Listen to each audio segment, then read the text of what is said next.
এক মাস ধরে কোঠা বৈষম্য বিরোধী ছাত্র আন্দোলন হচ্ছে, এটার ইংরেজি কি হবে?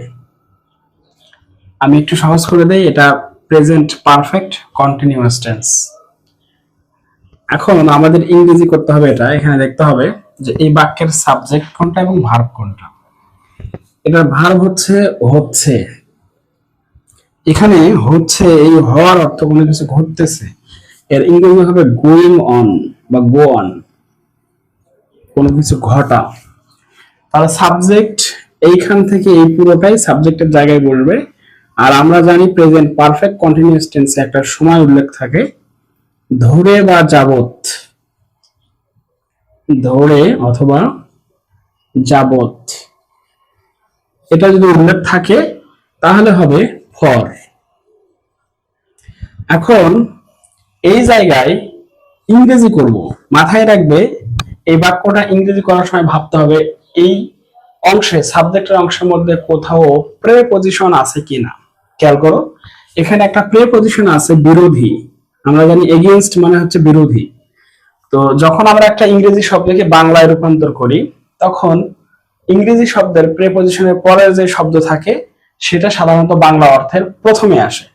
তাহলে এখন অটোমেটিক্যালি আমাদের কি করতে হবে, যে প্রিপজিশনের পূর্বের শব্দ এটা দিতে হবে পরে। ভালো করে একটু খেয়াল করো, তাহলেই এটার ইংরেজি করা যাবে। তাহলে ছাত্র আন্দোলন, প্রথমে ছাত্র আন্দোলন, এটার ইংরেজি কি হবে? Students, students movement, movement. এখন কি হবে, আমাদের স্টুডেন্ট মুভমেন্ট এই অংশটুকু অর্থ হয়েছে এখন প্রিপজিশনের পূর্বের অংশটুকুর অর্থ করতে হবে। Against, against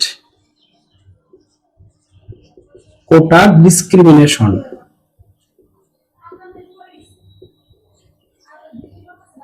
discrimination. এখন কথা হচ্ছে এটা যেহেতু পারফেক্ট কন্টিনিউয়াস টেন্স, মাথায় রাখবে প্রেজেন্ট পারফেক্ট কন্টিনিউয়াস টেন্সের মানে ইংরেজিটার, অর্থাৎ প্রেজেন্ট পারফেক্ট কন্টিনিউয়াস টেন্স অতীতে একটা কাজ শুরু হয়েছে, এখনো হচ্ছে বা চলছে বা ভবিষ্যতেও চলার সম্ভাবনা আছে। যদি এরকম বোঝায় তাহলে এটা হবে প্রেজেন্ট পারফেক্ট কন্টিনিউয়াস টেন্স। অনেকের মধ্যে প্রেজেন্ট কন্টিনিউয়াস এবং প্রেজেন্ট পারফেক্ট কন্টিনিউয়াস এই দুটোর মধ্যে অনেক কি সমস্যা দেখা যায়।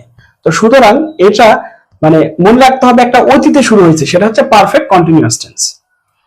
এখন বৈষম্য বিরোধী, আমাদের এইটুকুর অর্থ হয়েছে এখন আমাদের পারফেক্ট যেহেতু কন্টিনিউয়াস, এর ভার্ব হবে হ্যাভ, তারপরে হচ্ছে এখানে অর্থ হচ্ছে গোয়িং অন, গোয়িং অন। এরপরে কি লিখবো আমরা, এই যে এক মাস ধরে, আমরা জানি প্রেজেন্ট পারফেক্ট কন্টিনিউয়াস টেন্সে ধরে বা যাবত থাকলে কি হয়, ফর হয়। তাহলে for a month, for a month অথবা ফর ওয়ান মান্থ। এই ছিল আমাদের এই বাক্যটির ইংরেজি। তো তোমরা এরকম অনেক বড় বড় বাক্যের যদি ইংরেজি খুব সহজে শিখতে চাও, তাহলে অবশ্যই তোমাদের আমি সাজেস্ট করব যে মার্কেট থেকে বা বাজার থেকে ডেইলি 1 আওয়ার ইংলিশ এই বইটি তোমরা সংগ্রহ করতে পারো। এটা আমার লেখা একটি বই, টেক্সট বুক গ্রামার অ্যানালাইসিস। তো এইখানে অনুবাদের অনেক সুন্দর সুন্দর নিয়ম দেওয়া আছে, যা তোমাদের ঢাকা ইউনিভার্সিটির লিখিত অংশটা কভার করতে পারবে, এবং তোমাদের ভোকাবুলারি বলো বা এইচএসসিটাও কভার দিতে পারবে, কারণ এইচএসসি সবকিছু এখানে ইনক্লুডেড আছে। আরেকটা যে বিষয় সেটা হচ্ছে তোমাদের এই বই থেকে স্পেশালি যেটা পাওয়া সেটা হচ্ছে এই যে ভোকাবুলারি গুলো এরকম পিকচার দিয়ে দিয়ে সাজানো আছে, তোমাদের মুখস্থ করতে অনেক সহজ হবে। আর অনুবাদের উপর তোমরা যদি ক্লাস পেতে